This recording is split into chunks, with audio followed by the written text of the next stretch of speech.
जहानाबाद के रतनी प्रखंड अंतर्गत सुढ़ी गांव में एक पेड़ गिर जाने से दबकर गांव की ही रहने वाली रीना देवी की मौत मौके पे ही हो गई। हम आपको बताते चले कि दोपहर में तेज हवा के साथ हुए बारिश में सकूराबाद थाना अंतर्गत सुढ़ी गांव में मृतक रीना देवी अपनी बकरी को घर से बाहर दरवाजे पे बांधने जा रही थी। तभी घर के बगल से पेड़ टूटकर रीना देवी के ऊपर जा गिरा, जिससे रीना देवी की मौत घटना स्थल पर ही हो गई। जब लोगों की नजर पड़ी तो लोग पेड़ के नीचे से निकालने का प्रयास किए, तब तक बहुत देर हो चुकी थी। पेड़ से हुए दबकर मौत के बाद इसकी सूचना सकूराबाद थाने की पुलिस को दी गई। सकूराबाद थाने की पुलिस ने मौके पर पहुंचकर शव को अपने कब्जे में ले पोस्टमार्टम के लिए जहानाबाद सदर अस्पताल भेज दिया, जहां से पोस्टमार्टम के बाद शव को अंतिम संस्कार हेतु परिजनों को सौंप दिया गया है। रीना देवी की मौत की खबर मिलते ही परिवार वालों में कोहराम मच गया है। उसी में नीम का डाल टूट करके पूरा उन पर गिर गया और झप गए। सब वहाँ पर देखा एक दूगो कि गिरा हुआ है तो उसको उठाया तो देख रहा है कि बेहोश है। उसके बाद आदमी जुटा, उसके बाद देखे कि तो कहानी खत्म है। कहाँ के रहने वाले हैं, क्या नाम है, कहाँ क्या कर रहे थे? सूढ़ी के रहने वाले हैं। अच्छा, क्या नाम है इनका? रीना देवी। क्या कर रहे थे? वो घर से बाहर निकल रही थी बकरी उकड़ी बांधने के लिए।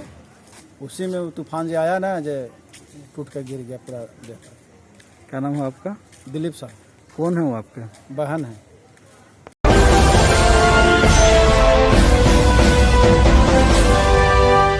जहानाबाद पटना गया रेलखंड पर उस समय एक बड़ा हादसा टल गया जब तेज आंधी की वजह से एक बड़ा पेड़ रेलवे ट्रैक पर गिर गया।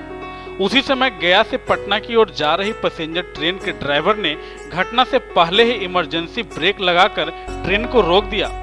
घटना पटना गया रेलखंड के कनौदी गांव के समीप की है। रेलवे ट्रैक पर भारी भरकम पेड़ गिर जाने से इस रेलखंड पर तकरीबन 2 घंटों से ज्यादा परिचालन बाधित रहा। रेलवे कर्मचारी के सूचना दिए जाने के बाद जहानाबाद से पहुंचे रेल कर्मियों ने ट्रैक पर गिरे पेड़ को काटकर हटाया, जिसके बाद परिचालन शुरू कर दिया गया है। इस संबंध में रेलवे कर्मचारियों ने बताया कि आंधी की वजह से रेलवे ट्रैक पर पेड़ गिर गया था और समय रहते ही ड्राइवर ने ट्रेन को रोक दी, वरना एक बड़ा हादसा हो सकता था। वजह से ट्रेन बाधित। आंधी तूफान की वजह से एक दूर में पेड़ था जो जड़ से उखड़ के वही पे आके गिर गया, ट्रेन पे आके गिर गया। अच्छा, हाँ।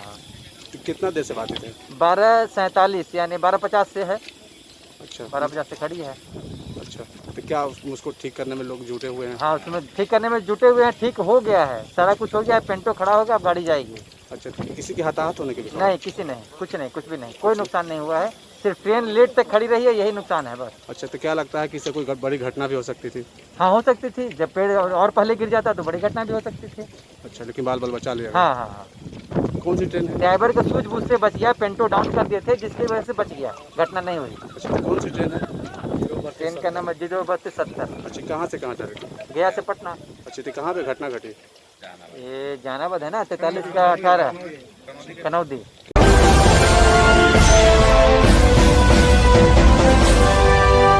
जहानाबाद में तेज हवाओं के साथ हुए बारिश से लोगों को गर्मी से राहत मिली है। दोपहर होते ही तेज हवाओं के साथ झमाझम बारिश शुरू हो गई। दोपहर से ही आसमान में काले बादल छाए हुए थे। दिन में भी रात सा नज़ारा देखने को मिल रहा था।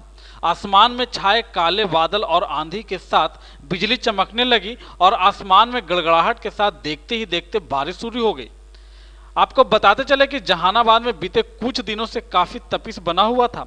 बारिश के वजह से लोगों को गर्मी से कुछ राहत मिली है। तेज हवा के साथ शुरू हुई बारिश के बाद लोगों ने राहत की सांस ली है। उमस भरी गर्मी से लोगों को राहत मिली है। तकरीबन आधे घंटे तक हुई बारिश के बाद शहर में जगह जगह जल जमाव की स्थिति बनी हुई थी।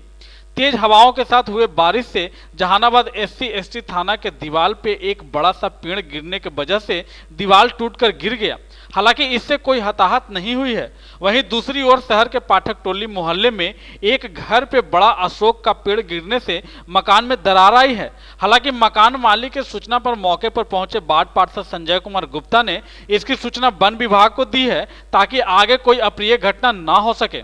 वहीं बारिश होने की वजह से राजा बाजार अंडरपास के नीचे काफी जल जमाव हो गया, जिससे आने जाने वाले वाहन चालकों को काफी परेशानी हो रही थी। वार्ड नंबर 19 में बजरंगबली के मंदिर के बगल में एक विधवा महिला के घर पर आंधी पानी में एक काफ़ी मोटा वृक्ष टूटकर जड़ से घर पर गिर गया, जिससे उस घर के सदस्य की जान माल की क्षति होने से बाल बाल बचे और काफ़ी मतलब भय के माहौल उनके घर में है और घर का ऊपरी हिस्सा उनका क्षतिग्रस्त हो गया है। मैं जिला प्रशासन से मांग करूँगा कि जल्द से जल्द उस पेड़ को हटा दें और साथ ही क्षति पूर्ति के लिए कुछ सरकारी लाभ का योजना इन्हें दिया जाए। किनका मकान है वो? देवंती देवी है, विधवा महिला है।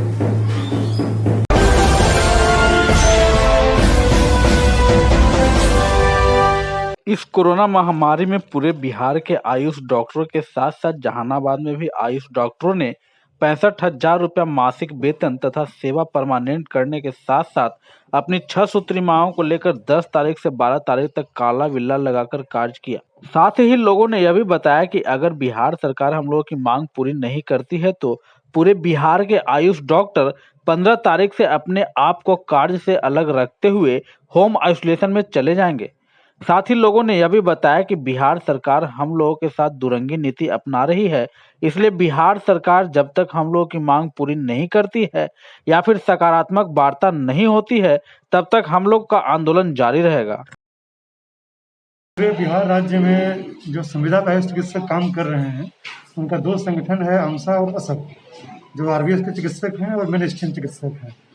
तो ये सरकार के कैबिनेट का निर्णय था कि जो भी मानदेय दिया जाएगा एलोपैथ चिकित्सकों को उसके समतुल्य आप लोगों को मिलेगा। फरवरी 2019 से उन लोगों को 65,000 दिया जा रहा है, लेकिन हम लोगों को अभी तक 44 ही मिल रहा है। तो पहली दूसरी बात डिमांड ये है कि 3270 आयुष चिकित्सकों की परमानेंट की प्रक्रिया चल रही है तकनीकी चयन आयोग में, लेकिन उस प्रक्रिया को बिना वजह विलम्ब किया जा रहा है, देर लेट किया जा रहा है। तो हम लोग चाहते हैं कि हम लोगों का मानदेय समतुल्य किया जाए और परमानेंट की प्रक्रिया को तेजी से करके पूर्ण किया जाए। हम लोगों का अभी फिलहाल 10 से जो हम लोगों को ऊपर पटना वाले संघ से मिला रूटीन जो मिला है 10 से 12 काला बिल्ला लगा के काम करेंगे और 14 तक फिर ऐसे काम करेंगे। अगर 14 तक सरकार नहीं मानती है तो 15 से सभी चिकित्सक राज्य के चले जाएंगे होम आइसोलेशन में।